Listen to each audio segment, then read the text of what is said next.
Secret friends, unite!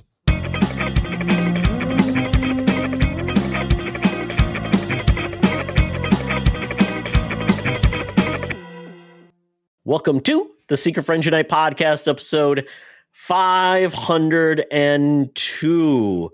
We are gathered here in the Guide to the Geek Side with all my Muppet friends to talk about the wonders of the world of geek. I am Todd Oxtra. It's very cold in Minnesota, but we don't talk about the weather. We talk about the cool parts of the world of geek. We have put lights out in our yard, and we have put up a tree so we can fight off the forces of darkness who will come and take our souls. Oh, I'm joined by that's what Charlie Christmas is all about. That's what Christmas is all about, Charlie Brown. Yes, fending off Krampus, Robot Santa, and all the other evil, maybe gremlins too. I love it. Yes, all the evil holiday monsters. All the evil, mostly the gremlins. No, I'm good. It's cold here too. We have snow. We get the snow. You get the cold. I know more so. We don't get your level of cold, but it is still cold. No, without a doubt. Without a doubt. But no, I'm good. It's we got a great show for you as always. We're going to finally do our breakdown of Wicked because Todd's seen it now, and we're also going to talk about musicals and genre in general, just talk about a lot of fun stuff. But anyway, always to get the show started, we do like to pay homage and give some sweet loving to the folks over on our Secret Friends Unite Patreon. If you visit patreon.com/Secret Friends Unite, you can try us out for free for 7 days. And then it's as little as $2 a month to stay on board. And as Todd brought to my attention, because we are recording this at the beginning of December, it's the holidays, you can actually gift someone Patreon as a holiday gift. How awesome is that? You can be like, hey, friend, I've been listening to these guys for a couple of years. They're really great. Look at all their bonus stuff. It's on me. Boom, gift. Nice. Maybe I'll do it for somebody. Maybe I'll do it for my parents and finally get them to start listening to our ramblings. No, I doubt it. Not podcast Charlie, people. You have to share your password. Is it on Peacock? No. Is it on Paramount Plus? Oh, no. Yeah, exactly. Is it one of the Blue Blood spinoffs? No, I don't know. But yeah, tune in over on our Patreon. We have great shows, including a show that Todd and I do about comics called Spinner Rack. I have a show called The Facts Geek Life, where we take a classic series a season and some episodes and talk about it. Todd and I have an episode coming up where we talked about The Simpsons.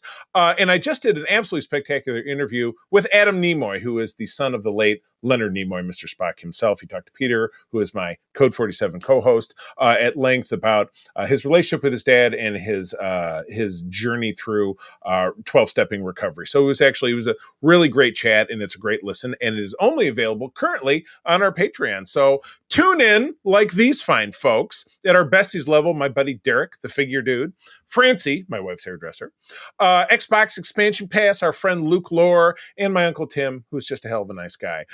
Friends with Benefits level, John Sedorf, the Phoenix Sisters Entertainment, our pals Kelly and Crayley, Brendan Myers, Corey and HD, Matthew Keel, and my journalist buddy, the guy who is my ace in the hole, helps me get all these great interviews, my buddy Kurt Krug, like the Klingon from Star Trek 3. And these wonderful folks without there would not be some. That would be the Nice family from the Twin Cities. Todd's very good friend, Henry, and his lovely children, Sean and Stella. We are very appreciative of all of you. Henry has children? I said his wonderful children. You said Henry and his wonderful children, Sean and Stella. Because I was reading it backwards. If Henry has children, wow. It must have been some kind of cloning or something. I don't know. It'd be very bizarre. So his mother will not be happy with that, Charlie. Yeah, I wouldn't think so. But anyway, so Sean, Stella, and Henry. Sean, obviously being the adult in the situation. We're very grateful for your patronage. Once again, patreon.com/Secret Friends Unite. Try us out for 7 days. $2 a month, as low as after that, and gift your friends for the holidays. All right. I wanna tell Sean shout out. Please get better, Sean. He has got 2 herniated discs. He's most likely going to need surgery. He's in a rough spot, so give him your love. He couldn't do Waiver Wire Wizards with us last week, so Chance stepped in. We won't be doing it this week, and then most likely, hopefully, Sean's getting a little bit of medical relief on his back before he can get surgery, and he can join us again. But yeah, Sean, get better soon. And Charlie, before we go in, there's a little bit of controversy on the XCP Discord. Okay. I will say this about Luke. Luke is a very nice guy, but he's got trash taste in food. There's a lot of weird taste in food. So we found out somebody likes to put ketchup on mashed potatoes. That's very weird too. Very odd. I know you love your ketchup on your eggs, which I find interesting, but it's not for me. But Luke just put out something about eggnog. Like he thinks it's the weirdest thing in the world. Ketchup and eggnog? Oh man. Me too. Me too. Yeah. Me too. I like eggnog. Do you like it with straight? Do you like it like with a little rum? Yeah, How do you feel? I can go both ways. I'd say that if I purchased a half a gallon or a quart or whatever it is, sometime this holiday season, I've got Captain Morgan's in the liquor cabinet. I could see putting them together. Yeah, no trouble at all. Okay. I just wanted to worry about, I just worry about people's their food tastes, and it's like, yeah, he also is like very belligerent about certain things. I'm like, I think he's the type of guy likes Ensure shakes and like energy drinks, Ensure, because I view food as just sustenance for the soul. I do not like flavor. I don't know. We've done protein shakes for years. For a lot of years, it was the Shakeology because my wife repped Beachbody, or Body is the company.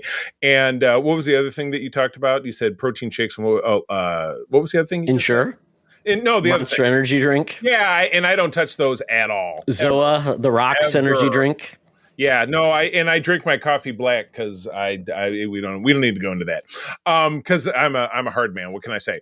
But December 1979, and this is a little different. This is Action Comics. Oh, you have the edge of it cut off, but I'm going to assume it's an issue number 2. You got the right edge of it cut off, and it says number blank. Sure why is that doing that? Hold on. Let me bring it in.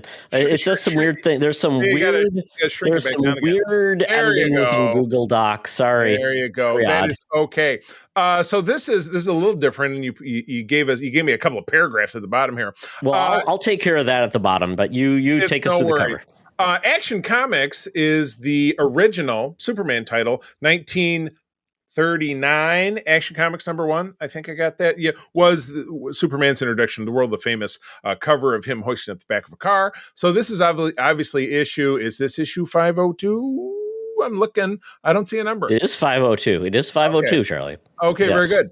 But what's more interesting about this is that it's an imprint, but I'll let you cover that. But we've got Superman guesting his cousin, Kara Zor-El, with her obviously very 70s looking outfit, which is just she kind of looks like she should be an ABBA. It's got a skirt. It's got a skirt, and she's got the fair hair with the locks. And Superman is getting punched by a dude who's pretty much the ceiling of your childhood bedroom with the little stickers. I had that. It's like he's kind of like Captain Universe, right? Yeah, he's got like the starry black background with stars.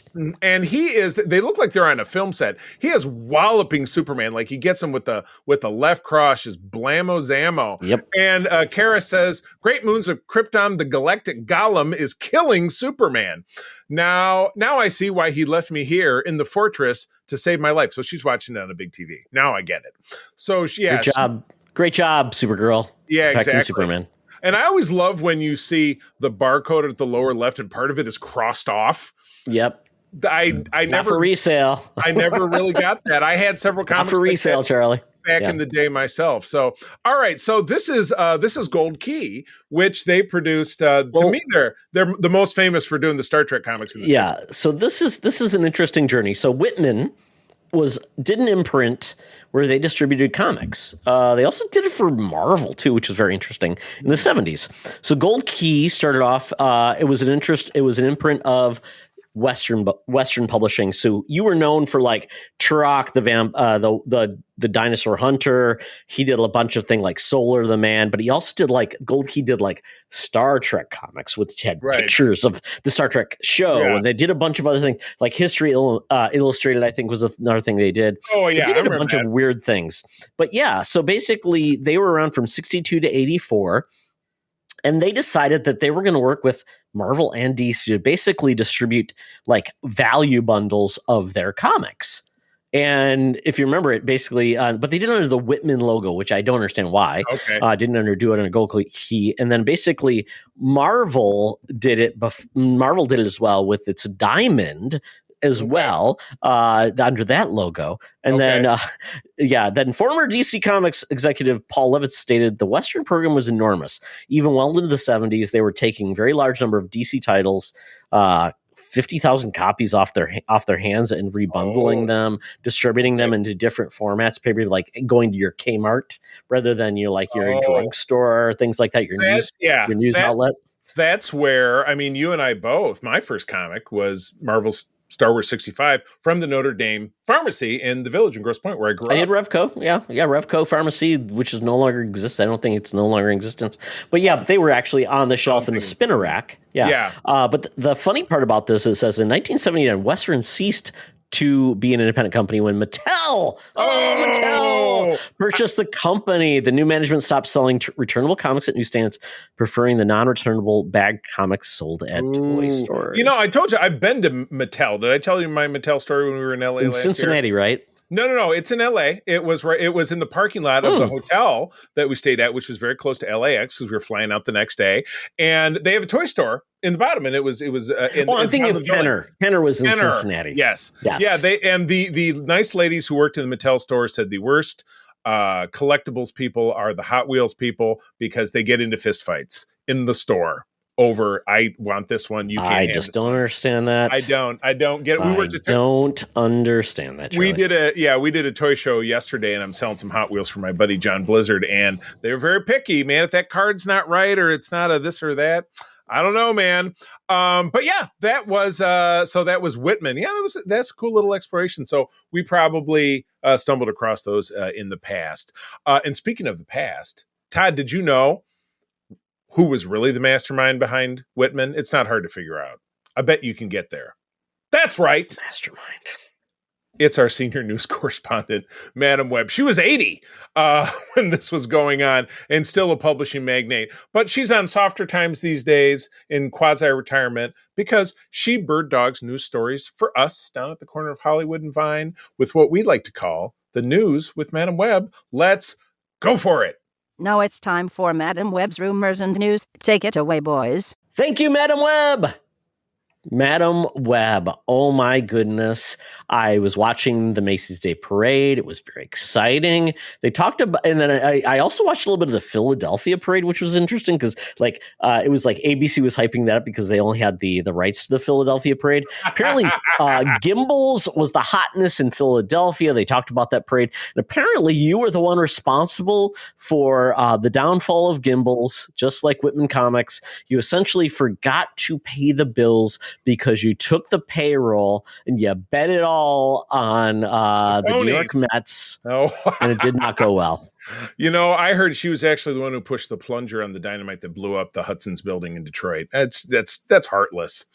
Absolutely Gimbals, heartless. Hudson's, they're all gone, Charlie. It's Macy's that's left, and they're not much of a thing anymore. Yeah, exactly. Ouch. So peace out to anybody who does that. Well, we have some sad news in the industry within the last couple of days. Morgan Lofting, who was it was funny because we were looking over her career, not necessarily a prolific actor, but someone who's very memorable, has passed away at the age of 84. She was, to me, most famously, the voice of the Baroness in the G.I. Joe, A Real American Hero miniseries and subsequent daily, syndicated program that was on from 1983 to 1987-ish when the TV movie came out.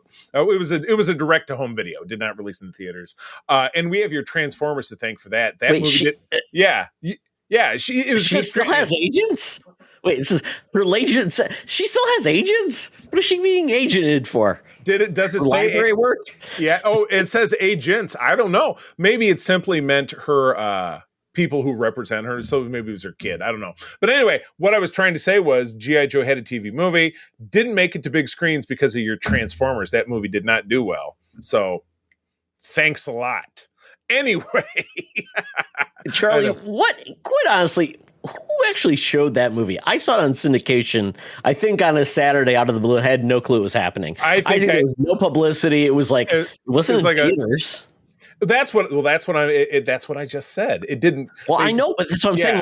What were they thinking at the time? Like, oh, just put that out there on a Saturday afternoon and hope people. It was like a home video release. But anyway, back to talking about Morgan.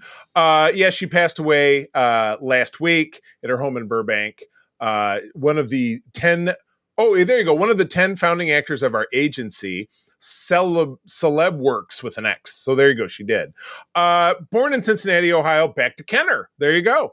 In 1940, her first role was, and again, I kind of know what this series is, was on the animated program Star Blazers, Princess Invidia. Don't know. Syndicated American adaptation of a Japanese anime series, much like Voltron. I would assume it's somewhat a contemporary. From Star the Blazers, it was like a Star Trek type show where you had a big ship and they went on adventures. Yes, that was from 79 to 84, and in 81 to 82, she was Aunt May and the Black Cat in. It says the cinemated Spider-Man series, which at that time was Spider-Man and His Amazing Friends, which kind of threw me. I had no idea because she was voicing, little old lady and then making it sexy to sound like the Black Cat. So I don't know. She had a lot of range, clearly. Well, there was Spider-Man versus Spider-Man and His Amazing Friends. So there was like a precursor to Spider-Man and His Amazing Friends. I'm going to have to dig a little more deeply into that. But anyway, Lofting did make her debut as the Baroness, the cunning intelligence officer of Cobra in the 1983 miniseries G.I. Joe Real American Hero, The Mass Device. Coming up with a European accent on the spot based on Larry Hama's file cards that he wrote for all of the G.I. Joe characters. She was the child of spoiled or European aristocrats, radicalized as a student, and became a terrorist. That was her background. She said you're handed generally a sketch, like a black and white sketch what the character is, and that's very helpful. There was probably a character background, which she said, and that helped with the accent. So she played that role, as I said, into... she went all the way into the 90s. There was a G.I. Joe Operation Dragonfire was another series from 1990. Dragfire. No, I don't know that I watched that series, but I was aware of it. So yeah, she had the role for almost a decade. And after that, and you mentioned her live action part, she was an episode of Hotel, which was a sitcom in the 70s, and a 4-episode arc on Knots Landing, playing Mrs. Whitehead. Oh, well, I have to go back and watch that sizzle reel. So she went back to college during the time she was voicing the Baroness, got her bachelor's degree and master's degree from Cal State, and became a librarian and started bartending the books as she described it. So good for her. Yes, she is survived by brother and some sons and grandchildren. So a career and a life well lived, I would imagine. So thanks for the memories, Morgan. We appreciate it. I will always remember my Baroness. Got to meet her myself here in Grand Rapids at our local Comic-Con back in 2021. I actually walked her to her panel because I was working with the G.I. Joe costuming group at the time. Same thing, same con. I actually walked Sergeant Slaughter back to his panel. So that was kind of fun. But yeah, she seemed like a very nice lady when I met her. So rest in peace. Thank goodness. It's a legacy of women who... our voice actors, which quite honestly at the time, men were the primary characters and women, if you got to make an impression on anybody, good job. So thank you so much. Absolutely. All right. So, Todd, I've noticed in the last year or so, the absolute explosion of these popcorn buckets in the movie theaters. We've picked up two. We picked up the Ecto one because earlier this year at Ghostbusters, because it was the last one theater had. And I'm like, I gotta get it. And then we got the Deadpool one this summer, but they just keep coming out. So what's the latest schmiggadoo? You got a couple of listed here, so talk to me. Oh, yeah. And I just put an image of the Gladiator, options as well. There's Gladiator mugs or cups you can get with a Gladiator mask. You can get a Gladiator popcorn tub as well with the mask, which is great. I saw that. I did see that. It's pretty impressive, but the first one is weird because it's not a movie I would associate with something fun. Well, exactly. Nosferatu is getting basically a casket, put all your popcorn in. So it looks great. I love it. It's a little weird. Absolutely. It's a little bit unwieldy for holding popcorn at a theater. So I don't know if these are really really ergonomic for popcorn eating in a theater when it's dark, or it's just like for your own collection. But these are like $30. And I will give them credit. Regal Cinemas is selling this for $30. But other theaters are also selling different variants, which are interesting. But I mean, at this point, I mean, I guess it's just another revenue stream, which is perfectly fine. You know what? No one's forcing you to, when you buy your popcorn, it has to be in this thing, and it's $30. So you can still get your crappy $10 boring popcorn. Well, do that. We have the reusable tub that features some movie that's out at the time, and then because you can refill it twice a day, you have a real bucket that just has a sticker on it, Charlie, and it's just like it's the slop bucket.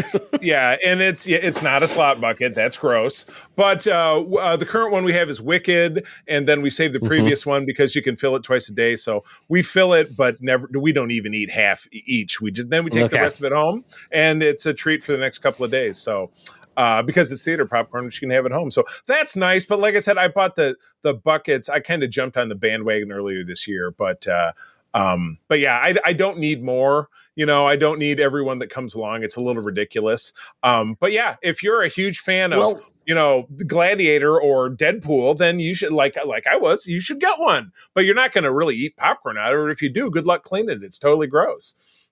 Yeah, I mean, we got a Sonic and Knuckles bucket that's coming out. That'll be if you're interested, you can have Sonic's head, like you're eating his brains, which are great. And you get cups too. Those are going to be coming out, but they're going to be like a whole line of like things. So essentially, AMC's are becoming GameStops for all of the junk you can buy associated with a movie, which is fine. Right. Then we got like the Beetle.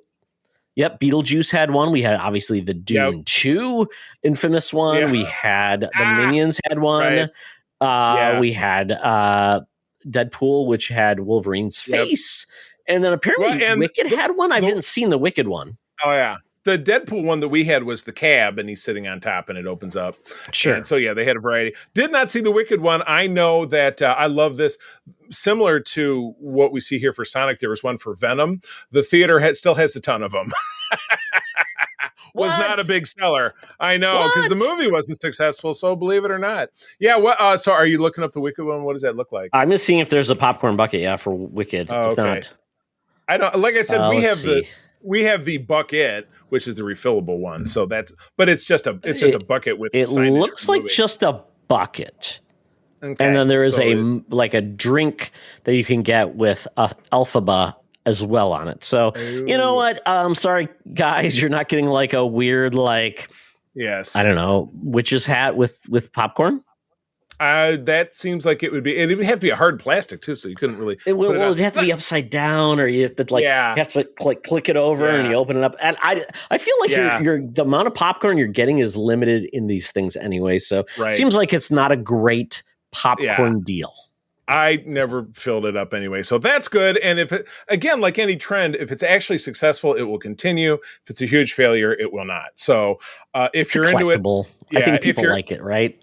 Right. Yeah, they must, because, we'll find out this time next year if they still continue to crank them out. All right, moving on. My only familiarity with this next character has to do with, it was funny because we just saw that movie Saturday Night, which was the recital of the first episode of SNL. And the guest on that was the very weird Andy Kaufman. Who did a bit where he pantomimed the lyrics to one particular verse of Mighty Mouse. And Mighty Mouse was your original superhero anamorphic. Is that the word I'm looking for? Anamorphic mouse. Like he talked and walked on 2 feet. Is anamorphic the word I'm looking for? That's when animals get human anthropomorphized. There you go. But Mighty Mouse, which was in the 50s and 40s. Oh my goodness. 42. Yeah, I believe it was part of the Terrytown Studios for 20th Century Fox. Originally called Super Mouse. And then he became basically got a regular show in 1955 on Saturday morning on CBS. Yep. And then he teamed up with Filmation later on in the 60s with Heckle and Jekyll and those type of characters. Ralph Bakshi actually did a really weird Mighty Mouse show in the late 80s, which was funny and interesting, like a Ren and Stimpy type of version, very little disruptive. But I mean, there was a lot of these oddball animated characters that you probably saw in syndication, maybe on network, that just seemed a little off. And Mighty Mouse has stuck around, but has not really done anything in decades as far as I mean, I would say I would go out on a limb and say that Mighty Mouse is very much unknown to even some people in our generation.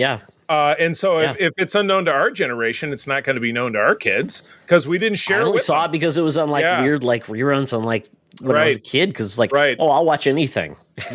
Yeah. So, well, you know, when you have somewhere between 3 and 6 channels, depending on how you're moving the rabbit ears, you're going to take whatever comes with.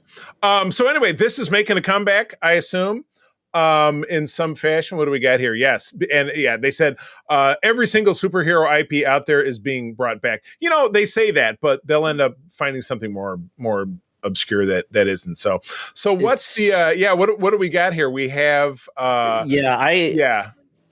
it's interesting because Ryan Reynolds he's probably more of a businessman than he is actually a performer these days. He owns Mint Mobile, or he did, and then he owns that football team, which I think he just sold it off.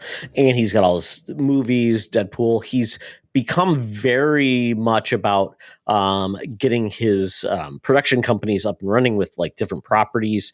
And the latest one is this. Obviously, he's got the rights to do Mighty Mouse, which at this point I'm like, is it because he can just use the IP? I don't think the IP is yet up for grabs for free. So probably jumping on board to establish what Mighty Mouse is for the 20th century or 21st century at this point, which is cool. And it will be interesting to see what they do. But the goal is to bring this IP forward, and he's bringing along the folks with Paramount Animation, Charlie. There you go.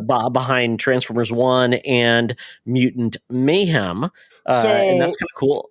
More of like a 3D animated, like the Transformers, or was the most recent Turtles? Was that also that style? It was kind of. It was kind of had a unique art style, almost more like actually the Spider-Verse the Turtles did. So they really took a unique art style, and he's teaming up with the folks behind Free Guy, which I like that movie quite a bit. Yep, same. Then the people behind the Christmas Chronicle. That's the one with Kurt Russell as Santa Claus, which did pretty well. They did recently an Addams Family animated film and the Scooby-Doo films like Scoob, which I enjoyed as well.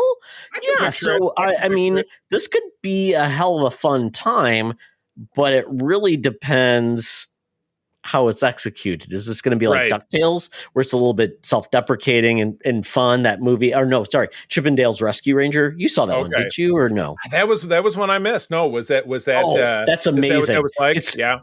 It's all about cartoon characters coming to life, doing their things, and it's very funny. It was one of my favorite movies of the year when that came out. Highly recommend you because I think you'd like that. But if they manage this well, Mighty Mouse might actually be relevant again. I mean, you say again, but like you said, it was bits and pieces and here and there, but. Well, hopefully better than how Popeye's being relevant again by being war-filled, Charlie. Oh, Jesus. That's what I'm saying. I hope they don't make him Homelander or Cheeselander or whatever they want to call him. Cheeselander sounds like a store in Wisconsin. No offense to yes, it does. Fans. Yeah. Oh, my gosh. Well, that's crazy. Well, we will obviously hear more about that as time goes on. But again, Paramount Plus, best streamer out there. I'm just saying. Yes, anyone over the age of 55, anyone who can enjoy, cannot wait for Mighty Mouse. You can enjoy Tyler Sheridan and Star Trek. All right, this is interesting. Toys R Us, which is a staple of Gen X and the generation. Who was the generation before? Well, our parents were the Boomers, so really, it's all of Gen X, isn't it? That's so weird that there's like nobody before the boomers. It's like the deads. Weren't they the silent generation or the greatest generation? That was before them, but Toys R Us, and it doesn't really say here, but Toys R Us was a retail giant in North America, at least, if not abroad. And they're in Canada, Charlie. Yeah. No, I just said North America. When I said they're still alive in Canada, I think. Yeah, exactly correct. But what I was saying is I don't know if they were outside of North America is what I was opining about. But yes, they that was a stable. Oh, they were. They were in Germany, Austria, Switzerland, there UK. You go. There you go. Good. So, like I said, for us Gen X kids, I don't want to grow up. I'm a Toys R Us kid. Jeffrey the dinosaur, Jeffrey the giraffe. It was a big deal. And we had one here not far from where I live. They had one not so far from where I lived when I was growing up over in the Detroit area. Todd, I assume there was one in Flint that you visited from time to time, or maybe elsewhere. Absolutely. As a kid, you went through those hallowed halls, and myself, because I had a sister and a mom that did not want to go to Toys R Us, went to the mall first. I begged to go to Toys R Us after the mall. Sometimes it worked, it didn't. And they were known as the retailer with video games where, Charlie, there was nothing on the shelves. There were just like those, basically an image of the thing you wanted. And then you pull out the sheet and you take it up to the register. So you assume, how you get them. Do the sheets represent actual inventory? Nobody knows. But I mean, Toys R Us was amazing. Yeah, absolutely. Now, much like every big box retailer out there, things started to flag for them with the advent of online shopping like Amazon.com. And here in the United States, they filed for bankruptcy back 2017 and 2018, closing all of their stores by 2021. The one by us now is like, I think it's like a huge chain restaurant or something. It's something that I'm not going to go into. They demolished the one here in Bloomington. Yeah. Oh, that's a bummer. But it stayed alive in Canada. I joked that I didn't have my passport with me when we visited the UP a couple of years back, my first trip to the UP, because I wanted to drive over the bridge in Sault Ste. Marie when we were staying just to go to the Toys R Us. But we didn't do that. But Toys R Us was still around at that time because that was, I think, 2016. But Todd, what are they doing now? It's starting to creep back. They've got them in Macy's stores now. That's what I understand. Speaking of Macy's. They actually had a float on the Macy's Day Parade, which I found interesting. It's almost like a brand that is more valuable than the actual like having a store. It means something. It's kind of like the Trump brand. It's just you put on a thing that we actually don't need to do anything. Trump Tower, whatever happens. Yeah. But Toys R Us, it's a brand. It's not really a presence. But they come back, and apparently they're thinking that this brand has some legs. So they're going to be doing Toys R Us Family Face Off. This is going to be a reality competition, Charlie. This is going to be interesting because the thought is that they would be bringing together families to compete inside a larger-than-life toy store, and then they'll integrate a range of nostalgic and popular trending toys. And basically, the way they do this, it'll be similar to other reality competitions that you've seen before, and essentially, like Food Network does this really well. It's like, oh, it's Wicked, so we're going to make you make a Wicked cake. I assume it'll be similar like this. It's going to be basically, oh, it's a larger-than-life Rock'em Sock'em Robots, so you're going to actually be controlling robots, and the family who wins, it goes kind of like Double Dare or anything like those. I assume that's how this will go, because those reality shows like Squid Game. And then there's reality shows like Mr. Beast has. It's going to be like Squid Game. You have to murder your way through a Toys R Us. Well, I don't know if there's murdering. You'll probably fall through a hole and you'll be attacked by Furbies or something. Furbies. Yeah, exactly. But you know what? I think this could be a lot of fun, especially if you think of like the 5 Days at Freddy's or 5 Nights at Freddy's and all those things. If you make it kind of like, oh, you're getting killed by like the Jeffrey Giraffe character or something. He had a family too. Didn't he have like a kid or a kid brother, maybe a wife? All the giraffe family. Yeah. There you go. Very good. Well, they're all extinct. Sorry. Oh, yeah. That was what. Yeah, that was conditions of the bankruptcy. They had to euthanize them. That was rough. They're not real folks. Rough. They're just big stuffed animals. No animals were harmed in production of this joke. All right. Let's see here. What do we got to wrap us up? I still haven't finished watching the Batman show. Isn't that on Prime? I've got to watch the rest. Oh yeah, of the Batman show. Yeah. So essentially, DC has not stopped making animated projects, which are great. Yeah. And they're going back to something, once again, nostalgia, Charlie, for the 90s. And one of the most nostalgic and biggest storylines in the 90s for DC was Batman Nightfall. Oh, this is all about Batman, essentially a one-man army trying to take down all the villains at Arkham as they were released, as Arkham, basically all the villains were released. And he was basically getting destroyed by like taking down Killer Croc and all those villains. And eventually Bane, who was a new character at the time, who essentially was a child that essentially was experimented on and treated on, and then basically grew up through the mean streets in this fictional South American island. Almost sound like you were going to do the voice. That's what it sounded like. I was not going to do the voice. But then he was basically treated with venom that basically made him look into this like huge monster, had the wrestling mask. So this was all about how Bane manipulated all these events to basically come in and basically take over Gotham. And Bruce Wayne, his back was broken. Ouch. And through that, he had to heal up. But they brought in this weird character named Jean. God, what was his name? Basically became Azrael, the Dark Knight. Yeah, we recently John had Paul Valley. That's what his name was. Yeah. Well, we had a cover a couple of episodes back. That was him. Yes, we did. So this is a new animated film. We've often said that DC absolutely has the corner on the market when it comes to animated adaptations of their heroes, where Marvel, they're catching up, but they haven't always had the greatest string of, all going back to Spider-Man and his Amazing Friends and Wolverine with his Australian accent. They haven't always gotten it right. So this is in production. So they're looking to adapt, much like I know there was an animated property where they adapted just The Killing Joke. They've done the Long Halloween.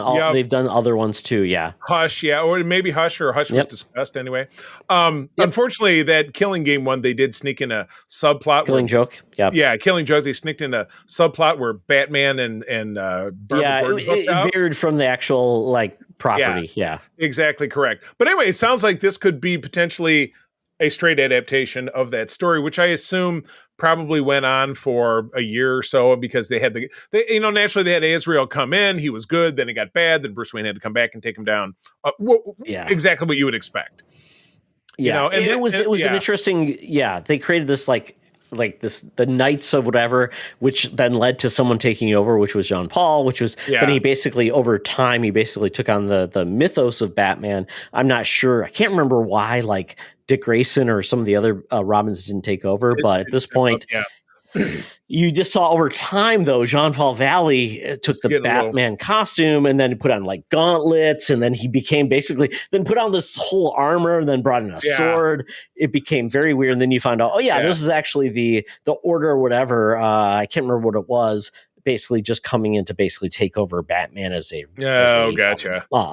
role model or a figurehead. And it was very cool. And there was many different things of Nightfall turned into a few other like offsets, which was great at the time, because it really felt like we were moving the it felt like at that time there weren't a lot of like moving the storylines forward, and this felt like it was really doing it for Batman for first thing in a long time in the main book. So this is cool. We continue to get these through DC. This isn't part of like the James Gunn purview.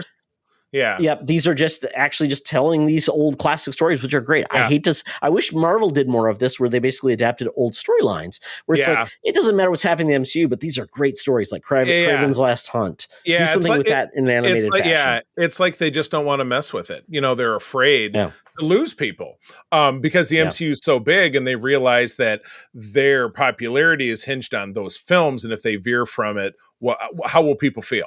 You know what I mean? Charlie, you get Kraven's Hunt without Spider-Man. How is that good? It's great, right? Kraven's hunting nothing. Is he hunting for a pizza? Yeah, exactly. Kraven's hunt for Domino's. For a pizza. I'm craving for a pizza. Yes, craving for a pizza. I like it. So anyway, there's no further details on this, which means it's 2 or 3 years away. But I'm totally on board, because again, I've not read that story. I'm aware vaguely of the details. So I would love to see it explored. So I'm totally down. All right. Well, with that is the end of the news. Todd, I've got my phone out. What's the name of the new app that we're using to get this cab? I know we were looking at something different. It's called Musculator. Musculator app is out. And the good news is we get a nice quality of cab. Look at this thing. It pulls up. It looks like a metro car. We get in. But you know what's not different than using the Fuber app? This advertisement on this AM radio station, it's almost like it's following us around. Let's have a listen.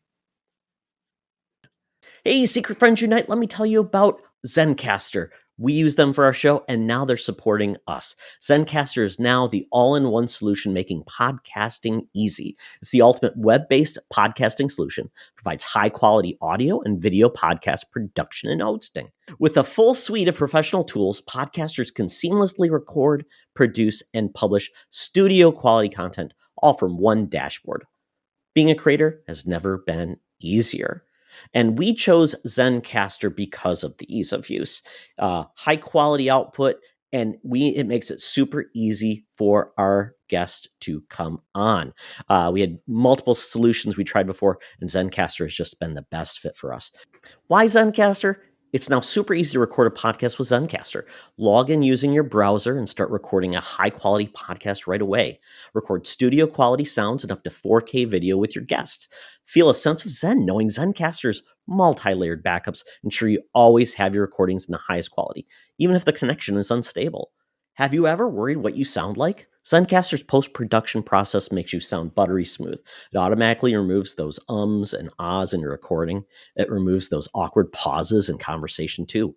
Set the right podcast loudness and levels while reducing background noise with the click of a button. So if you're interested in making an easy, high-quality podcast just with the click of a browser button, go to zencastr.com/pricing and use my code SFU1. You'll get 30% off your first month of any Zencastr paid plan. I want you to have the same easy experiences I do for all my podcasting and content needs. It's time to share your story. Now back to the show. Talk nerdy to me. Talk nerdy to me. We're sitting in the Geek Easy cover bands playing, drinks are poured, and we are ready to get our nerd on. So, Charlie, Cobra Kai Season 6 Part 2 dropped. Yep. I finally watched it all. I assume you did too? We finished it this morning because it was one of these we started doing some holiday watching, but this morning we watched our regular Sunday morning shows, and I'm like, what if the Roku has this, hey, do you want to continue watching? So I kept going and I'm like, oh, there's Cobra Kai. So we had to watch the last 3. There were 6. Was it 6 that came out? It's hard to tell because they combined the whole season now. But there's the episodes are so the last episode was 10. Right. And maybe it started at 6, I think is what it did. There you go. So that's 5. So 6, 7, 8, it 9, it was interesting because I completely forgot there was going to be a part 3. So when I ended the era, I'm like, wait, what happened? Exactly. Oh my God, when's this going to happen? So you're ending the show with that. I have to say, if I can jump in here, this show has just continued to get more ridiculous to the point that it's like Johnny on the plane going home with the guy in first class. Yes, it's a telenovela, man. It is really. It just gets more absurd. Plus, how could him and his stepson afford 2 flights from Spain to L.A. because they go and then they go back again? I'm like, who's paying for it? because Johnny's broke, I mean, so, so it does take us back to the big global karate competition, Saikai, which is where they're at now. Yeah, that's the whole part of part 2 is basically that competition, and it just is a hot mess. It's a hot mess because Daniel gets derailed because there's this weird thing about Mr. Miyagi where apparently he was part of this competition and apparently killed someone. Yep. Then there is there's lots of new dojos that are brought in that are just all over the place. There's all the different colorful things. There's one from Brazil, I think. There was a guy who looks like a rooster. Then there's a group that I feel like is run by there's like what's his Drago from Rocky Right. 4 is in there. It was, and you then know, you know what it really was? It was the nasty version of the wizarding contest thing from Harry Potter. You know how you had all the ones from different countries? Didn't it kind of remind you of that? And it had elements, kind of, yeah. It's so bizarre, and then like the weird like rules of like how they're gonna do this. It's like, oh, we're gonna have like just tag teams. You come in and you get knocked out. Then there's like team back again. There's like a platform where you get knocked off. Oh, you're right. Yeah, then, so it's like American Gladiators. It just kind of is, or like the what is it? The in wrestling they have the King of the Ring where you get knocked out. Very odd. And a lot of drama this year because then we get like we're in Spain, so we meet sexy people. We go to the club. We've got like old members of Cobra Kai that put people in dog pens and kidnap them. Yep. Hot tubs with villains that just show up out of the blue. Yeah, well, it's the one guy, and he was from the movies, like the guy who was above Crease, Silver. the ponytail guy. Yeah. So he was Johnny Silver. Silverman.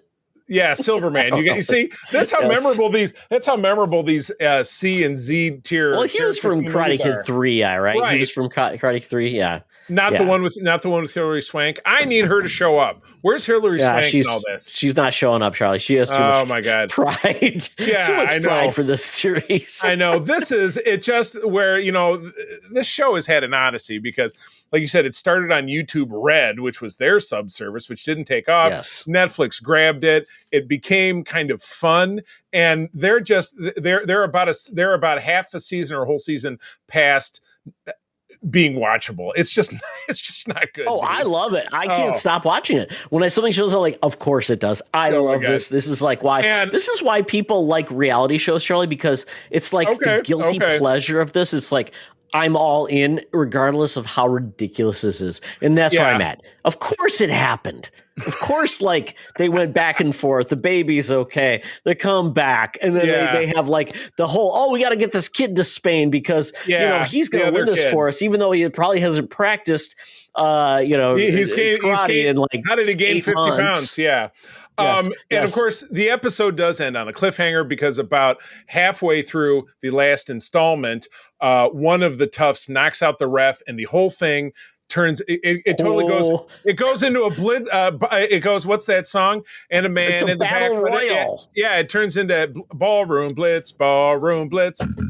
It's a wrestling battle royal where everything happens, and it's like, what is even going on? It was like that scene a couple of seasons back. It was either at the high school or at the shopping mall where it was just they were using both floors. Yeah, it was. Yeah, that's where Miggy broke his back, which of course got better, and he's totally fine. But yeah, it was just a battle royale, and yes, it does end on a very serious note, on a cliffhanger, which we will not spoil, because Todd's right. It's dumb. Watch it. Make fun of it. April and I were heckling the shit out of it this morning. Oh, I love it to pieces. We were having Charlie. a good time. We were having a good time. Yeah, this is the definition of dumb fun. It's basically you shouldn't enjoy it because it's not well written. It is dumb. It's fun. It's it's playing on your emotions and your nostalgia. And you know what? Yeah. Nostalgia rules. If it didn't, then why would we even be talking about half the things we are today? Like Mighty Mouse, Charlie. Oh my God. We did get quick sidebar. This is going to segue into a film. How is that going to do if this is just we've got to end this season? Will the show will end in probably February. We think that's going to actually end. We'll get the part 3, and that is supposed to happen 3 years later, post Cobra Kai. Oh, the movie. Okay, so they're going to new setting, new everything. Okay. Because did you notice like everybody was like saying this is our last battle together because all these kids are going on to high school or they're not going to stick around to hang out at this dojang when they actually have real lives to go through. Because if they did, that'd be weird. So we're probably going to see like Daniel basically go on a journey, maybe to go and delve into the old past of Mr. Miyagi. That's what I'm guessing. That's where it's going to go. Everybody else will be fine. Johnny will get a career in like DIY, and he'll have a show where he doesn't know how to do anything. And then his wife, Carmen, who has a baby, will show him how to do it. I don't know. Yes. it's going to be a million seller. All right, what else you got? So yeah, so I we just recorded a new episode of Spinner Rack, but it's been a little delayed. But I did read a new book that I was going to do for a Spinner Rack, but it kind of just got delayed. And that is essentially a new miniseries called DC Absolute Power. It was a 4-issue miniseries, basically reestablishing DC's new footprint and where they're going to go in regards to the Justice League. It was really well done. It was about Amanda Waller essentially going apeshit and finding a way to use the Amazo technology, which, if you remember Amazo, he was like a weird bionic robot like the Super Adaptoid, Charlie, who basically could absorb powers to basically bring in. I have a Super Adaptoid. It didn't sell well, but it was the Super Adaptoid. It's actually a 12-inch Really? figure. Yeah, to go. Yeah, I know. It was a $80 figure that I got for $25. Yeah, really? Yeah. All those kids love the Super Adaptoid. I would go grab it if I didn't have the headphones plugged in. I'd go, boop, I'd show it to you. But look for it in the future. If I was to turn my desk this way, you'd see it because it's behind me. Yes. So basically, Amazo is a lot like, in maybe earlier than the Super Adaptoid, but still, it's basically a creature that basically could absorb or duplicate powers. Same thing. Amazo's the same way. And essentially, Amanda Waller's team, through the government resources, has found a way to basically absorb all the powers of super characters and superheroes and basically remove all power. So basically, you've got Superman with no power. You've got all these characters, no powers. Nobody wants that. How do they? Yeah, because the government's basically saying they're going to eventually take us down anyway. So we want to remove their power and go there. So they get these like robots that do that. And it was a really cool story. Essentially, you've got some people that were aligned with the bad guys that you didn't expect. I enjoyed it quite a bit, and it was only 4 episodes long. I thought this was really cool. Really basically resetting up like kind of the status quo. That led us into a special called DC All In, which was a special one shot basically of like what's going to happen next. So this led into bringing back Darkseid as a main bad, but also reestablishing Justice League, because it's essentially the Justice League was disbanded.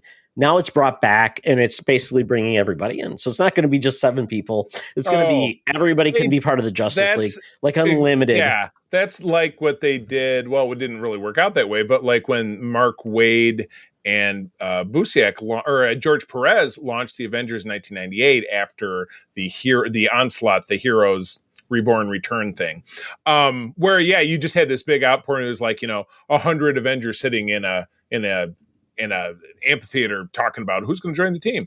But now you're saying so this is just a pick up and go team, kind of like the Avengers title, like whoever shows up. Well, this is basically Justice League Unlimited, like the cartoon series, which is great. So basically, you have a Watchtower again in space. The Watchtower, yes. And then they brought back Darkseid, but along the way, they created essentially a new pocket universe called the Absolute Universe, which is where you're bringing in like the ultimate version of Marvel, which is DC. So Superman, Batman, and Wonder Woman are all getting their ultimate comics that are coming out. And when those are out, Charlie, I will make sure that we talk about those comics. Absolutely. Because, that sounds good. They sound like they're getting really good reviews. So when there's 2 of each of those 3, we'll talk about those on the Spinner Rack, because I really like this direction. Yeah. I like the fact that basically everybody can be in the Justice League, which is awesome, and Darkseid's back. Yeah, so there you go. A nice fresh take. I like it. Cool. Yeah. Well, we're talking a lot about comics. I'm trying to tip back in. I pre-ordered this title long ago because when I was a kid, one of the first newish, had been around for about a year, titles that I ever read was the West Coast Avengers, featuring Todd's favorite artist, which is, who's your favorite artist again, Todd? Who was on the West Coast? The Bagman. No, he was on Spider-Man. You're talking about who was the other guy? Al Milgrom. Oh, Al Milgrom. Yeah, with the Paradigm. What was his name? Dr. Paragon or Dr. Demon? No, you're Paragon. thinking of Master Pandemonium. Master into pandemonium. Exactly. But anyway, with all those like demons coming out of his sleeves. He did. Exactly. No, it was a very tongue-in-cheek series. Steve Englehart was the writer. That's a name that Kurt has floated. That's somebody that we might interview on Spotlight. I know that name has come up. You might want to remove me from that conversation, Charlie. You don't think you could do it justice? Badly. I could probably find a way to handle it. I don't want to offend the man. But anyway, West Coast Avengers, they ran a little over 100 issues. They canceled it in 1994. They had a follow-on series called Force Works, which was dreadful. The very first issue of Force Works featured in its letter column a letter written by me, a letter to the editor about the last issue of West Coast Avengers, which Marvel, for no reason at all, mailed me the paste-up page, which I have framed in my den. I go look at it. Yeah. I've told you that story before. I'm sure I have. But at any rate... really so notable, I often forget it. I know, yes. It's a big deal. I'll send you a picture. But anyway, so they tried to bring it back in, I think, 2016, with Hawkeye again leading the team because he led the original team. Did not make it. So it is back again with Todd. We always say, bringing back a title, it's going to be more of the same. They had to change the focus, the format of it. What it is that it's Tony Stark and James Rhodes got together and said, let's start they're both West Coast based. And they said, let's start the team up again, but we're going to make our team essentially almost like a villain rehab or like a low tier character rehab that we're going to bring them in. We're going to train them to be heroes and we'll be Avengers. Their first recruit is a Ultron. He is a member of this team, reprogrammed. So he's like K2SO from Star Wars. Think about it that way. And he also brings in Jessica Drew Spider-Woman, because I think people are going to kind of come in and out. Wait, was she a criminal? Yeah, she has a criminal background apparently. Oh, yeah, which I guess I didn't know that much about. He also reached out to Firestar, who is of course from Spider-Man and His Amazing Friends. Wait, why are these people all criminals now? Firestar? What'd she do? I think a lot of it is potentially criminals, but also characters who are kind of down on their luck, because that's the story when we see Firestar. She's in the bar. Did she start up like a MLM and like selling like pantyhose to people? Could be. But when Tony calls her in the issue, she's in the bar with no name, which is where the criminals hang out. So yeah, something's going on. So yeah, that's kind of how they get things rolling. This features the return of the Silver Centurion Iron Man armor, which he gets out of a storage shed, and he has no power for it, so he's wearing a belt of car batteries. I mean, there's a lot of fun stuff happening in this issue. Belt of car batteries. You got it. Yeah, I think I sent you a picture. But there is, while all of that is kind of fun and satirical, I know our friend of the show and Patreon, Kurt Krug, read this, didn't like it. Kurt, I appreciate that, but I had a lot of fun reading it. Kurt is very much, and he listens to our show. He's very much a traditionalist, which I respect. But I think this was a new take, and the twist at the end where you find out what's really going on as far as who's really the villain and what their plan is, actually kind of came out of nowhere because it's interrelated to the first part of the plot. So, Todd, I would say give it a spin. Iron Man with car batteries. Yeah. Bet now. How Number many issues does this last? Less than 15. Okay. So the bet will be I will buy you a action figure of your choice under $25. Okay. Same thing for me. That's about how much they cost. So that's or fine. Collectible. Yeah. All right. Okay. You say under 15. Under 15. But you got to pick a number because that's still too broad. 13. 1 year. About 1 year. You think 13. Okay. I will go 16. Closest without going over? I want to hear I want to make sure you've read all of this, and I want to see where this goes. When does it go off the rails? When people stop thinking about this? Okay, I did. I'll put this in there, Charlie. I did a subscribe to series on Amazon, so it will show up in my Kindle. When would that put us at like a decision? Would that be like about a year from now? Yeah, about a year from now. Okay. If it comes out once a month, yeah, that's fair. Okay. I like this. Okay, I like Putting it. Some teeth in this. Oh yeah. All right. Because I don't know what the average length of Marvel like series are. If it's 13, 24. It's 10 to 13, I think. Okay. So I have 16.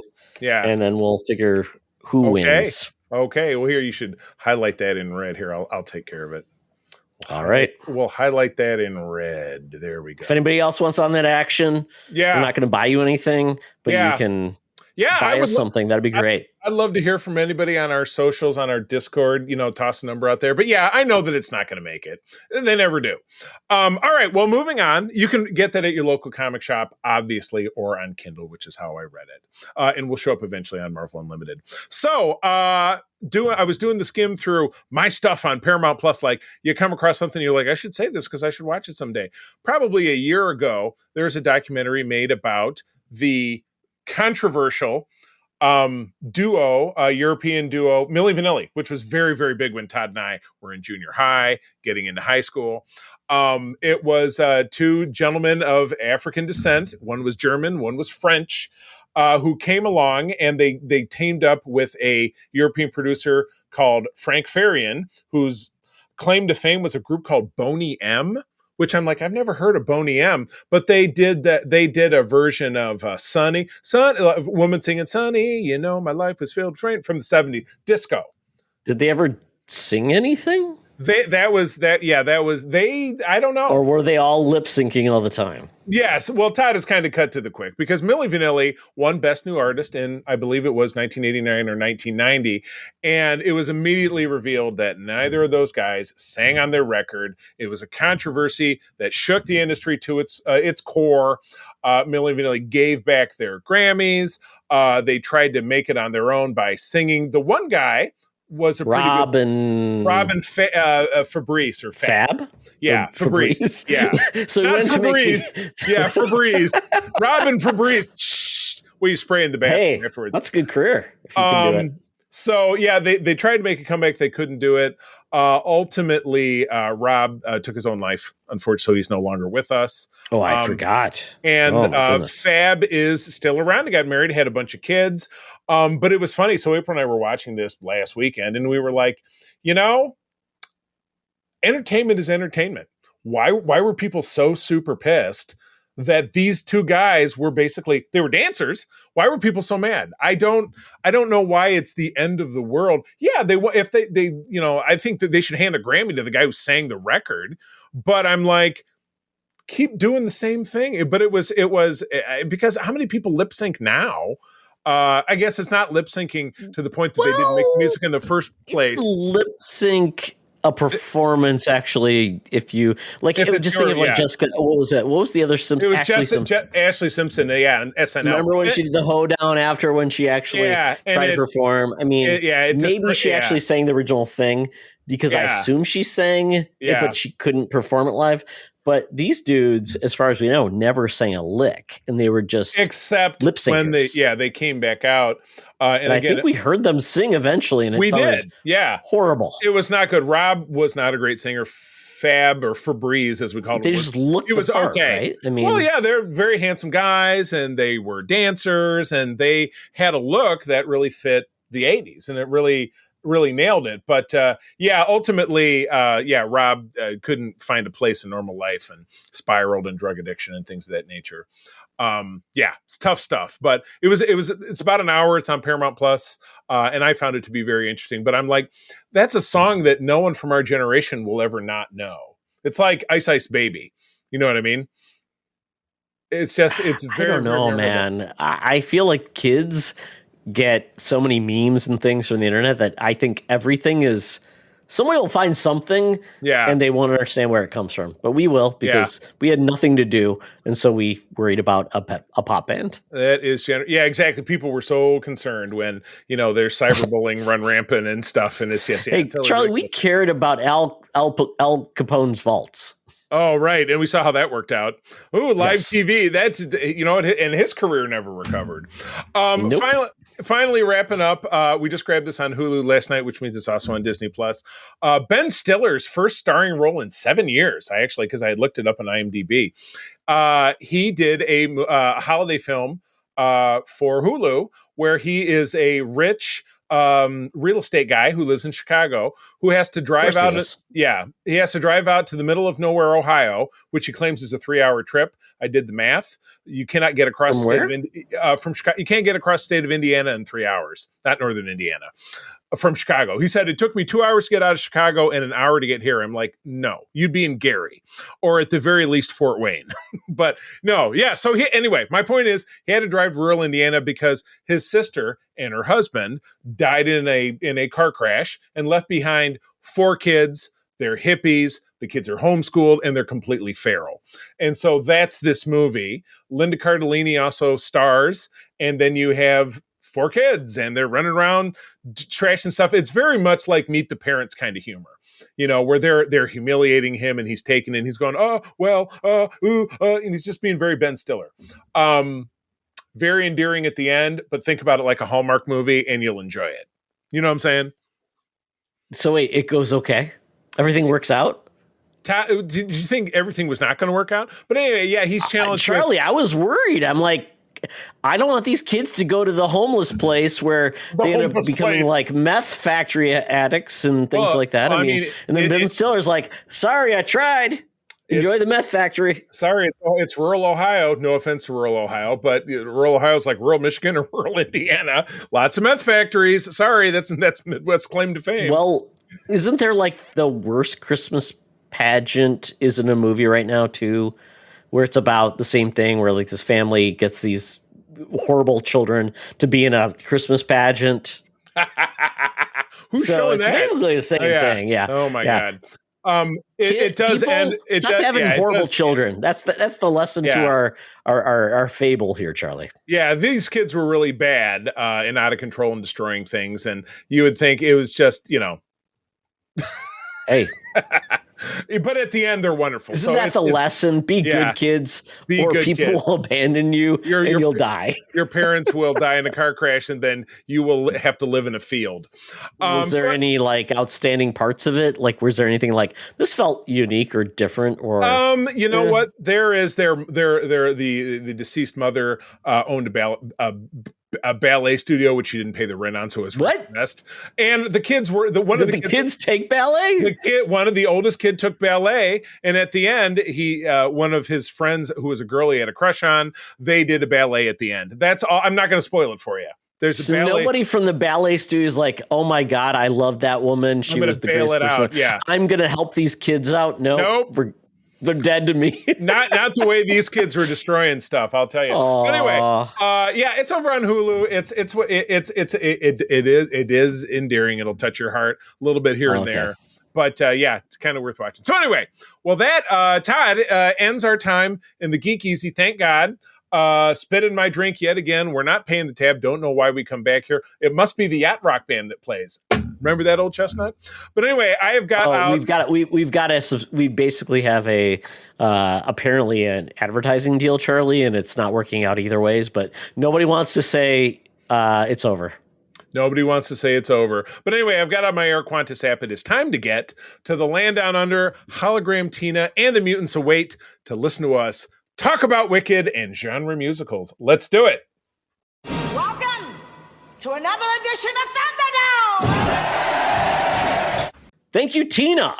The mutants have been gathered for a topic or game to be entertained. And this week, we're doing a little bit of a mixed bag because we're going to be talking about Wicked Part 1. This is the musical that's been based on a book, based on a musical, based on a movie. That is now a movie. Wait a minute. There we go. Movie, musical, book, musical, movie. Yeah, well, original was book. Spawned the movie, spawned a book, spawned a musical, spawned a movie. 5 steps. No sequels. No Return to Oz. Book, book, movie, musical, movie, and there we are. So that's where it's at. Yes, that's where we go. 3-step plan. Yes, including the actual Wizard of Oz part from the yes. So we're going to start there. We're going to talk about this movie because there's not a whole lot to discuss with this movie. And then we're going to get into actually. You've probably already seen it, and if you hadn't, you should because I talked about it last week. We're going to transition to basically genre musicals to consider if you like Wicked, which is good because I feel like sometimes people are like, "Oh, I don't like musicals," but then you do, and it's like, okay, well, there's more out there if you like the world of genre. So with that, Wicked Part 1 launched last weekend. John M. Chu, who is behind Rich Crazy Ridiculous Rich Asians. Crazy Ridiculous Rich Asians. Yes. You've seen it, right? It was pretty good.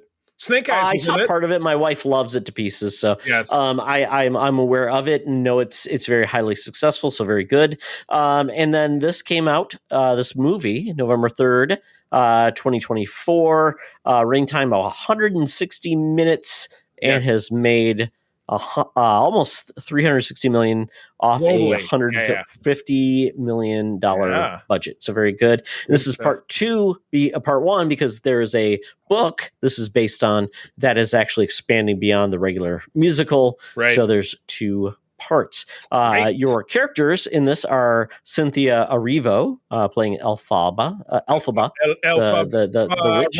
Elphaba. Yep. Ariana Grande playing Galinda or Glinda. Jeff Goldblum, the wizard, Michelle Yeoh, Madame Morrible, Jonathan Bailey Fierro, he's awesome, and then Ethan Slater Bach, Marissa Bode, Nessa Rose, and Peter Dinklage did the voice of the goat, Dr. Dillamond. I didn't know that either. Nailed it. Then we had some other characters as well. Bowen Yang, he makes himself known as I'm in this movie. Look at me. I've got some lines. Other than that, that's about it. That's all we need to talk about. That's true. I will say this is interesting, Charlie, because the name of the school, I hated the name, Shiz. I'm like, I know. What the hell is that about? It's like, why did you choose that? Are they trying to capitalize before its time on like the Riz, which isn't that something the kids say? Isn't that an expression? The shiznit? I don't know. Well, that's very much the shiznit was like Snoop Dogg. So it's weird. That's Gen X, but isn't Riz the shizzle? Was the shizzle not cool enough? But isn't Riz in like the current parlance like something that's cool? Like, oh, he's got Riz, or it's like you got style or charisma. But like it came charisma from a book from Riz? like 2004. So I don't think they were putting out a book about a geeky thing. Was probably not putting out cool urban slang. Oh yeah, I know the book was from 1995. It's 30 years. Oh, old. even earlier then. So there you go, Charlie. I don't think the book was putting out because I don't think they changed the name of the school. So the Shiz name is just a very weird thing because I'm like, that's what it is. I don't know if it's based on. Yeah, it's very odd. So this movie, I've seen the musical I saw it in Minneapolis. You have not seen the musical, but you've seen this movie. So we come from different places. The musical is one thing. Right. The movie is 2 things. Right. And I've never read the book, but the book is in 4 parts. So there's more there. But the book is really, I believe, the first is basically what's set in 2 parts. Is the book and the musical or the movie are one thing, 2 parts. So, okay. But yeah. So there we go. So essentially it's just a retelling of The Wicked Witch. And I did find this entertaining. It's been a while since I saw the musical, so I don't remember exactly the origin of Elphaba and the fact that basically there was some hijinks going on. She's a milkman baby. Yeah. Pretty much. And basically her parents were at fault. Well, the parents, not the the family, were responsible for this horrible thing, which then basically screwed their daughter, Elphaba, which I felt bad for. Yeah. And then obviously they had another daughter who was in a wheelchair, and that is Marissa, which is Nessero, her sister. So there we go. So basically it's all about these people getting together. You see that Elphaba has had a horrible life. Her parents blame her, kind of kept her on the side, but she has these abilities that allows her to be very special and more so than anybody else that they've seen in a long time. Because the school is not like, Hogwarts. They're just, it's a prep school. Really. I mean, they're not doing, they're not doing magic or whatever. And Elphaba sits on her abilities, which her skin is green. Nobody else in this is green or different colors besides colors you see here on Earth, regular shades of people. But her mother drank this green potion. And so she came out green and has magical abilities, whatever it is. From there, you flash forward, they're teenagers, they're going to the school. She's not intending to go to the school, but her sister Nessa Rose, who is in the wheelchair, is attending the school. But through, Elphaba just trying to leave, she ends up in a situation where she has to use her magical abilities, and Michelle Yeoh's character snags her and says, "You're staying with us," blah, blah, blah. And because she has an ultimate endgame in mind, well, they stick her with Miss Priss, the perfect girl, Linda, played by the delightful delightful Ariana Grande. And they're the odd couple. They kind of forge their way through hating each other to having a friendship. And I don't know how deep we really want to go, because I want people to go see it. I don't know if there's much more to say. I will say, if you're familiar with the musical, this essentially stops in the middle of the musical, where it has the biggest song of the show. Right. And there are some unique things with like the wizard, with Jeff Goldblum is playing of the part. Yep.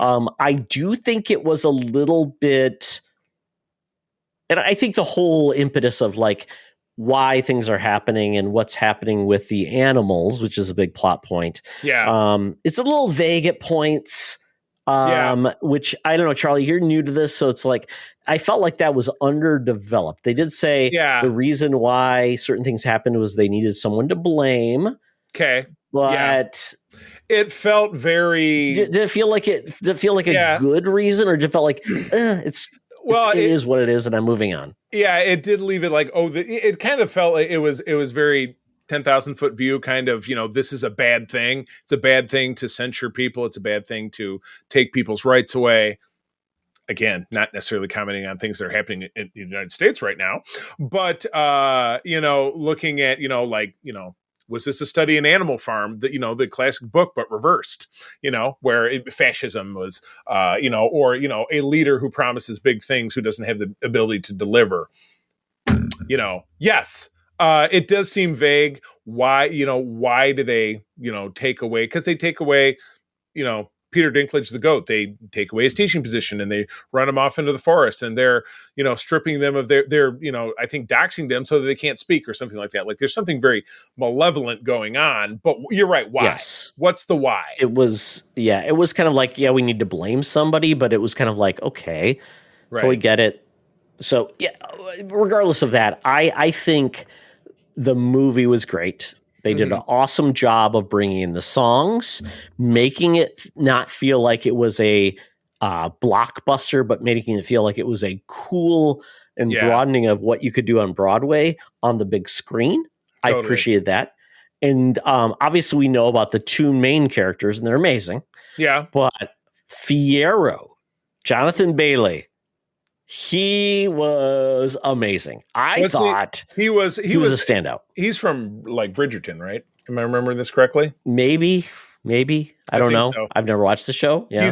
He's the other hunky one in he's sure. The other hunky one in that show. I feel like that's what I heard. Yeah, no, I agree. I would go out and see it. And again, the musical, not easy to see. I understand it was here in Grand Rapids earlier this year, but it was kind of off my radar and I'm sure out of my price range because it's insanely popular.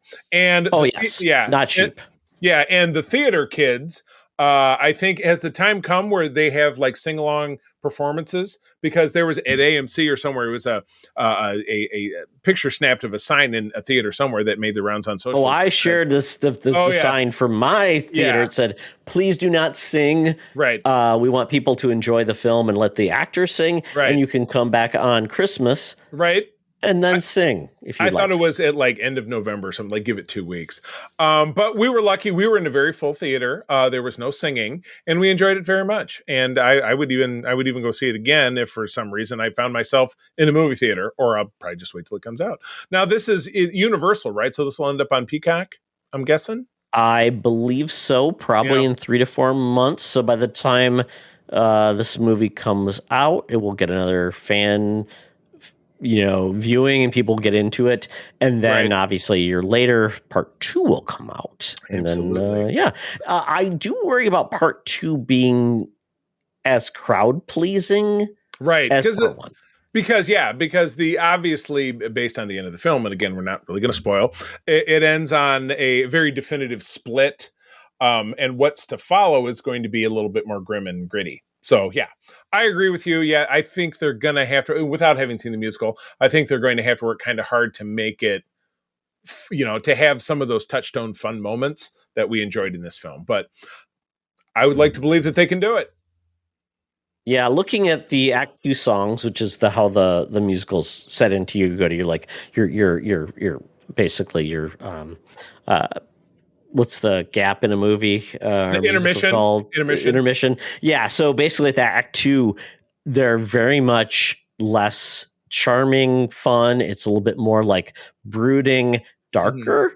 So that may not be as entertaining to audiences. I think two things. People who love this movie will come back, but I don't know that it's gonna have the same kind of word of mouth, because it's a part 2. It's 2.5 hours long, and it's not fun in the same way. So I think that this might be very, as they say in the movie business, kind of heavy front loaded. You'll get a big performance, and then you'll get a pretty steep drop off. Where this, I think, is going to continue to push, because Moana 2 came out this week, and they were neck and neck. Moana 2 probably beat this. I haven't looked, but if not, they're neck and neck.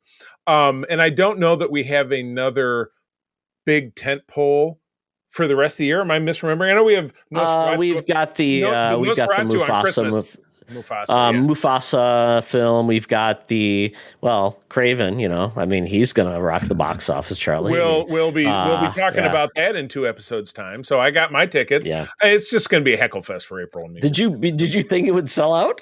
No, I get it so that I don't. I get it so that I don't forget, and I get the seats. Got it. Okay, yeah. You weren't nervous. Were you nervous, Charlie? Not when I went to get tickets for this, but anyway, we'll move on. We're going to talk a little bit about some genre musical stuff, but go see this movie, support it. It's fun, absolutely, and it's fun. Definitely worth seeing in theaters because it's very grand.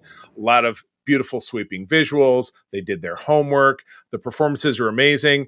The alphabet character was Cynthia Invero, is her Cynthia name? Erivo. Yeah, she's Erivo. British. Great. 100% until the credits roll. I was sure that was Jennifer Hudson. I apologize. I really did think it was her. Even when I saw all the stuff with, she has a shaved head and a big septum piercing, I'm like, that doesn't look like Jennifer Hudson. I felt so bad. Cynthia, I'm sorry. I'm sure you'll never hear our show, but you're very, very talented. Folks, send your fan hate to @C3 on all socials. At the C3. Yes, absolutely. Let them know how much you think that's ridiculous. I will be curious if people will go all in, but these type of movies that are huge in part 2, I don't know beyond the Marvel movies and, Splitting a Moving Hat and Harry Potter, how well this will do. But you know what? Give them hell. Give them hell, folks. Give them hell. And check it out. Yeah. I think you'll enjoy it. Yeah, absolutely. So we get into if you liked Wicked and you're like, what other musicals could be out there in the weird world of genre?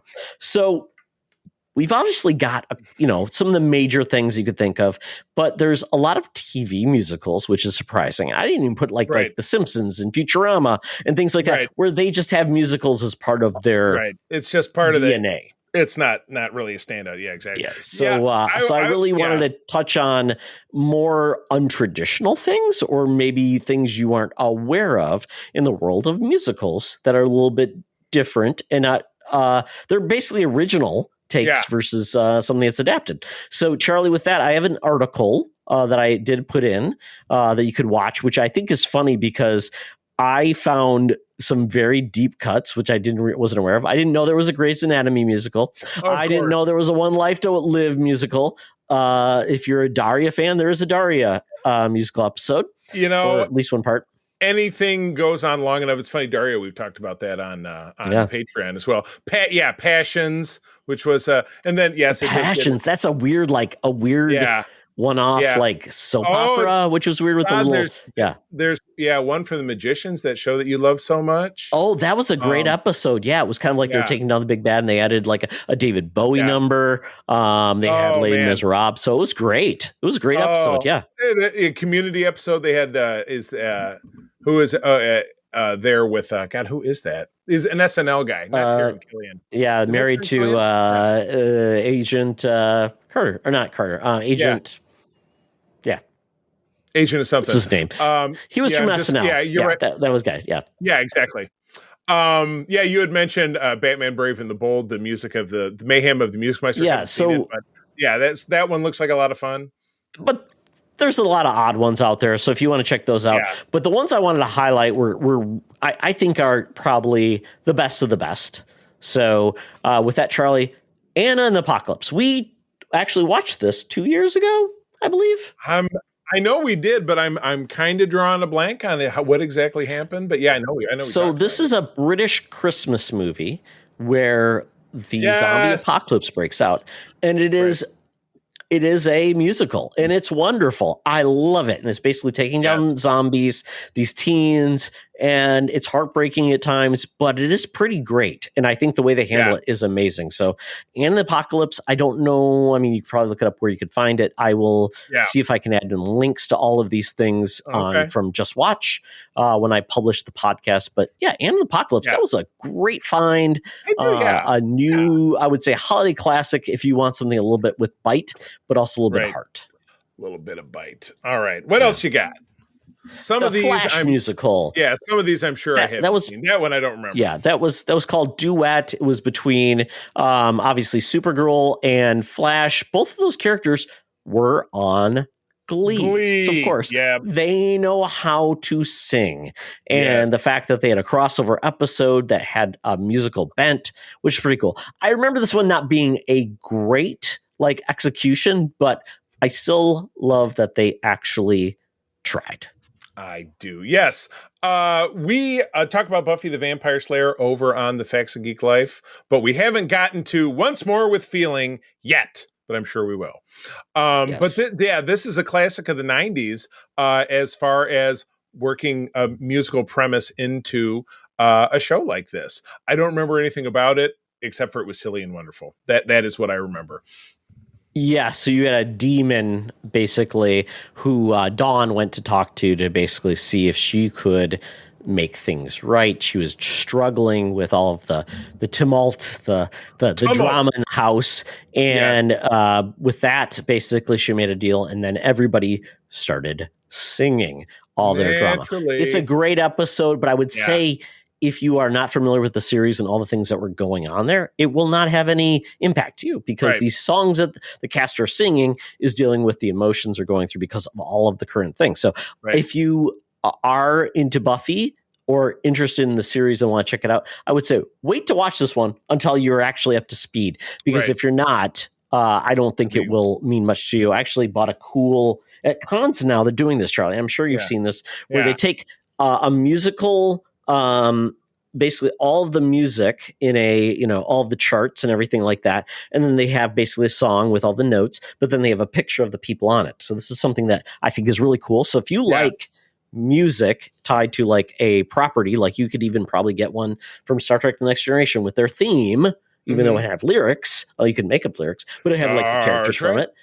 Exactly. So the original, Star Trek, the original series had lyrics that were written for it. They just were not used, but they've been published time and again. Look it up. I hope you sing that with Peter one episode. It's ridiculous. And just put the song on behind you. Karaoke, Charlie. I think that demands to be sung.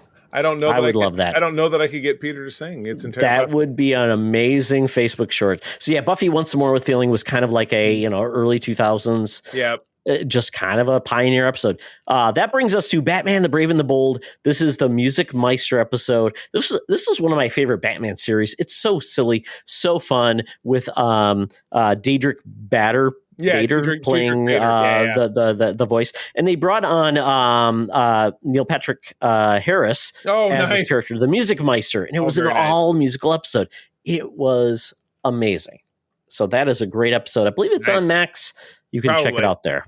But Neil Patrick Harris takes us into our next one, which is a short, I believe it was a short, maybe it was a whole short film from the early 2000s. 45 minutes. Yeah, maybe the early 2010s, called Dr. Horrible, where he is a not so up and coming wannabe supervillain. And he's surrounded by, I think the guy who was Howard in The Big Bang Theory was one of his one of his Simon contemporaries. Helberg was in it. Yeah, he was one of the. I think he was one of the minions. I think. Yeah. And what Dr. Horrible is up against is it Captain Hammer, who is Nathan Fillion? Yep, Captain Hammer, who's the big hero, and that's about as much as I don't really remember what Felicia Day was essentially the woman he was trying to woo, and this was like 45 minutes long. It was a musical comedy drama in 2008, and it was between Buffy and what he was going to do next. Wasn't sure, and it just became viral, and 3 acts of 14 minutes each, and it was released online as individual episodes.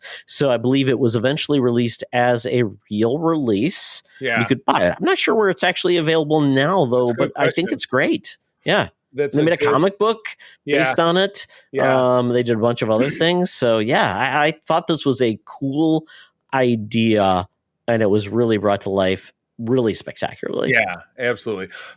Next one, you got me there. I feel like I've heard of it, but it's a lot of the same people. I bet Felicia Day's in it. She shows up in everything. She became a big character on that. I'm trying to remember all the details of it, but it was really cool. Basically, they were traveling around. They went to the episode's called Fan Fiction from 2014. And essentially the whole show was tied to a little bit of a mix of what's the best way to put it? The zeitgeist of it was that there was a character that was like a demon or a god or something, was basically taking all of their stories and publishing it as like books, which was great. Like taking the reality. And then they ended up going to a high school where someone actually had taken all their cases and put it into a supernatural musical where the brothers went and saw it. It was a great episode. I thought it was amazing. That sounds like fun. That does. It was amazing. It was just like, and Supernatural was all in on those weird ones where they made the Scooby Natural episode, of course. That is a fantastic musical option as well. Yeah. Absolutely. I love this next one. This is on Apple Plus. Schmigadoon, with the season 2 being called Schmicago, which I don't know if we finished it, but it's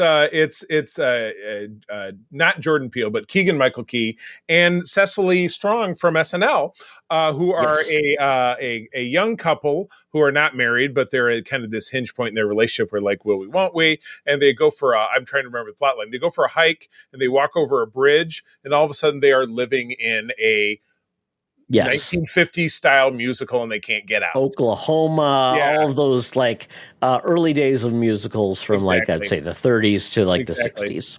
So they do eventually escape to the point that they come back and it happens again, and they're in the musical Chicago pretty much. Which I like the leap they take with those, where it's gets into the more of the Stephen Sondheim, the little bit more edgier, Chicago hair, all of those ones where it was edgier, and I really enjoyed it. I thought it was great, and I think you should check that out. A lot of the recurring characters just come back in different roles. So I thought they nailed it. So good. Now, I'm the Star Trek guy, and there are Star Trek fans that I know that think this is the greatest thing since sliced bread, and it is on what is arguably the best of what is now the second golden era of Star Trek shows, which is Star Trek Strange New Worlds. Subspace Rhapsody was from season 2, which we are getting season 3 early in 2025.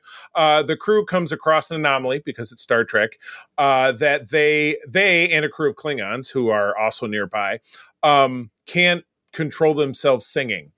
And it turned into a whole playlist, which other people in the Star Trek fan club that I belong to were crazy about it and having watch parties and stuff. Todd, you and I talked about this at the time. I talked about it with my co-host on Code 47 at the time. Todd, you and I really didn't like it very much, as I recall. I like the idea, Charlie. The execution, the songwriting was a little bit hit and miss. It felt like the cast was in for it, though. They were perfect for it, and it's but you didn't give them great songs or music. I really wanted to love it because I love the characters and I love the show, but I was not in a great place with this. I skip the songs every time they come up on my Amazon. But you know what? It was a crowd pleaser for people who enjoy it. For people who didn't enjoy it, obviously, because it's Star Trek, people are all up in arms. But you know what? It's not one. It's one on our random episodes that I hope we never land on, because I would love to not talk about it again for several years until we come back around and discuss it again in the distant future. All right, the Muppets. My God, what do you pick?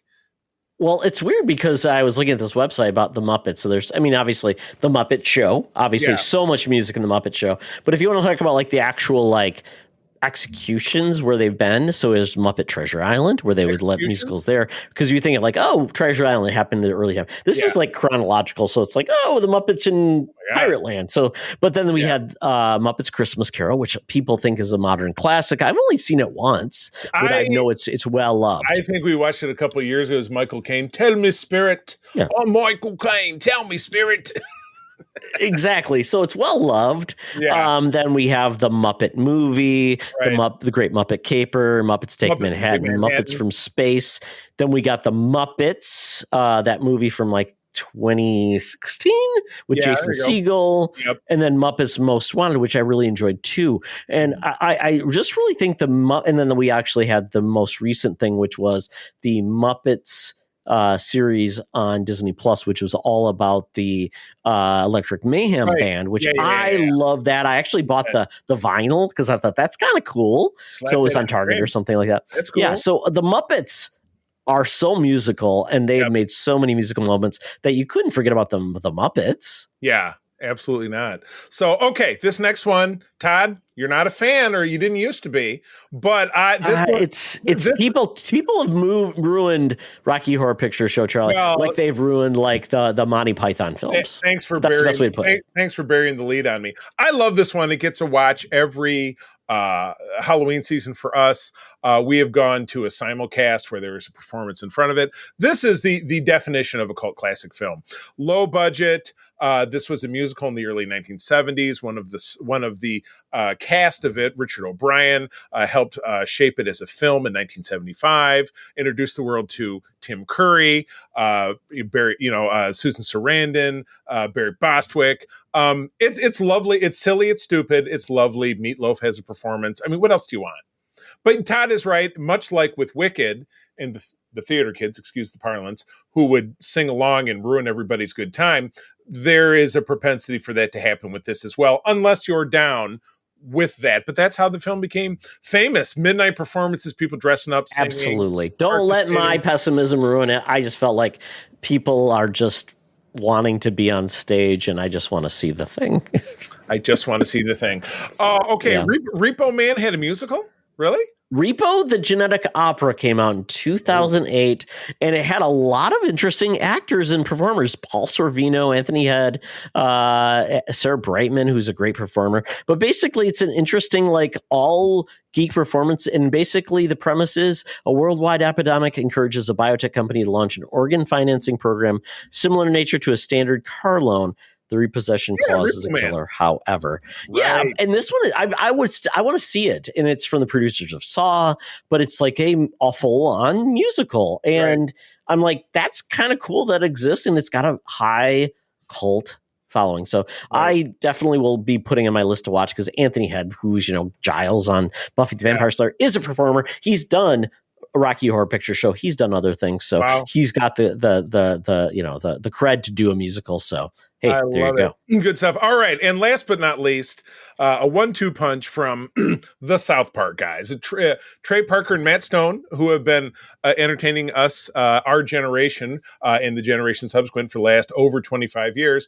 In 1999, South Park, which had been on for 2 years, gave us a theatrical release, which was in large part a musical, with great songs like Blame Canada and other things that are... What would Brian Boitano do? Right, and other things too rude to repeat. And 5 years later, they gave us a marionette show puppet about a secret agent team called Team America, World Police, gave us a single greatest song, America, F yeah, all the lyrics are everything that is what there's a page I follow on Facebook called That Is Violently American. That is that song. Absolutely. Well, actually, my favorite song for the movie, Charlie, Gotta Have Montage. I love that song. Even Rocky had a Montage. montage. Yeah, I love that. I always bring it up, but yes, it's so good. Yeah. I love that these guys, and they made Cannibal the movie, and then they or the Cannibal the musical, and they also then made the Book of Mormon. So these guys, they have a lot of that. Yeah, they're doing a doco right now where they bought some old timey restaurant in LA. Casa Bonita, I love you. Yep. Yeah. I see spots from here and there. But anyway, that is our tour through genre musicals. Did we miss one? This is your opportunity on Discord or on any of the socials, Blue Sky, Threads, Instagram, or hitting us up at secretfriendsunite@gmail.com. Tell us what we missed. We'll talk about it in the next show. I got no trouble with that. Todd will keep a list. He's very good at that sometimes. And we will kind of take it from there. But that's the show. Lots of fun. Good stuff. Todd, where do people find you out there? They can follow me at Toxtra on Threads and Instagram, and at Todd Oxtra and Secret Friends Unite on the Blue Sky. Check me out. I have the Triple Crown. I am on those three, so Threads, Instagram, and the Blue Sky at the C3 TheCeeThree, where I'm just having a good time and doing my thing. But most importantly, join us over on Discord, our Secret Friends Unite Discord. It's the most funnest place out there. I know it's not a word to talk about geek stuff. We have a good time, share memes, and generally enjoy Rec on Tour. So please find us there. Thank you for joining us. As always, I'm going to tell you, sharing is caring, and keep on trucking. Be the hero, not the villain. In a truck. Gotta have a montage. This podcast is part of the Secret Friends Unite podcasting network, available on Apple Podcasts, Spotify, and podcast services around the galaxy, as well as video on our YouTube channel. You can support Secret Friends Unite by becoming a Patreon member, get bonus programs and more over at patreon.com/secretfriendsunite. Join our Discord community for even more discussions on all things geek. For all the latest updates on Secret Friends Unite, make sure to follow us on Threads at secret.friends.unite and visit secretfriendsunite.com. Find our merchandise at TeePublic and Redbubble. Thanks for listening, and may the Force live long and prosper.